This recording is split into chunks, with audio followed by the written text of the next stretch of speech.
Bonjour tout le monde, aujourd'hui on va vous parler de l'ocytocine, donc voici sa molécule. L'ocytocine vient du mot grec okitokos, qui veut dire qui fait accoucher rapidement. L'ocytocine, c'est plusieurs organes, dont l'utérus, les glandes mammaires et la prostate, dont les trois permettent la stimulation des osmorécepteurs.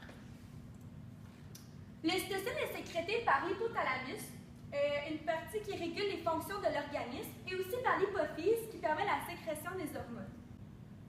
L'ocytocine est reconnue pour son rôle d'attachement. Elle est reconnue pour sa relation entre la mère et l'enfant, les relations amoureuses et le lien affectif entre deux personnes et le lien social qui peuvent être créés. Au niveau de l'utérus, on peut voir l'ocytocine par rapport à l'accouchement. Donc, l'ocytocine va permettre la stimulation des contractions de l'utérus qui va faciliter et accélérer le travail. Comme on peut voir ici, l'ocytocine va jouer un grand rôle sur les mécanorécepteurs qui vont permettre la stimulation de la sécrétion d'ocytocine qui va permettre l'accouchement. On va le voir un peu plus tard. Par rapport à la stimulation du lait dans les seins des glandes mammaires, elle va jouer un rôle sur la stimulation des contractions des cellules myoépithéliales. Donc, pendant la tétée, cela va stimuler les récepteurs du sein qui va envoyer une idée à l'hypophyse et l'ocytocine va être créée qui va se rendre dans les cellules myoépithéliales qui va faire la sécrétion de la lactée dans les seins et dans les glandes mammaires. Le mode de fonctionnement de l'ocytocine est bien simple. Donc, l'ocytocine va venir se fixer sur les récepteurs des cellules musculaires de l'utérus et des glandes mammaires. Ça va faire en sorte que des ions Ca2+ vont être libérés. Cette libération-là va permettre l'interaction entre les protéines d'actine et les protéines de myosine, qui ces deux-là sont à la base de la contraction musculaire. Donc, la libération de Ca2+, avec les deux protéines, va permettre à l'ocytocine de bien jouer son rôle au niveau de la contraction musculaire. Par exemple, dans le cas de l'utérus, ça va faciliter la sortie de l'enfant lors de l'accouchement parce que ça va vraiment favoriser les contractions musculaires.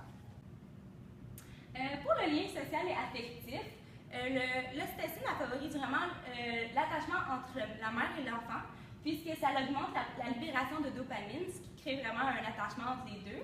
L'ocytocine est libérée en grande quantité quand on a un lien d'attachement avec un groupe ou juste un attachement avec quelqu'un. Puis elle augmente le bien-être puisqu'elle diminue le stress et l'agressivité. Comme vu en classe, les phénomènes de rétroactivation et de rétroinhibition sont aussi présents dans la libération d'ocytocine. Ils sont présents lors de rétroactivation pour des phénomènes qui ne sont pas très courants, comme l'accouchement. Pour l'accouchement, la libération d'ocytocine se fait avec des mouvements fouettaux et la pression sur le col utérien qui envoie un stimuli nerveux vers l'hypothalamus qui synthétise et libère l'ocytocine.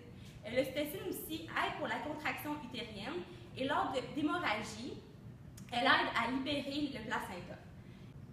La rétroactivation est aussi présente lors de l'allaitement. Lorsque l'enfant tète le sein de sa mère, ça déclenche et active le processus d'éjection du lait sécrété par la prolactine.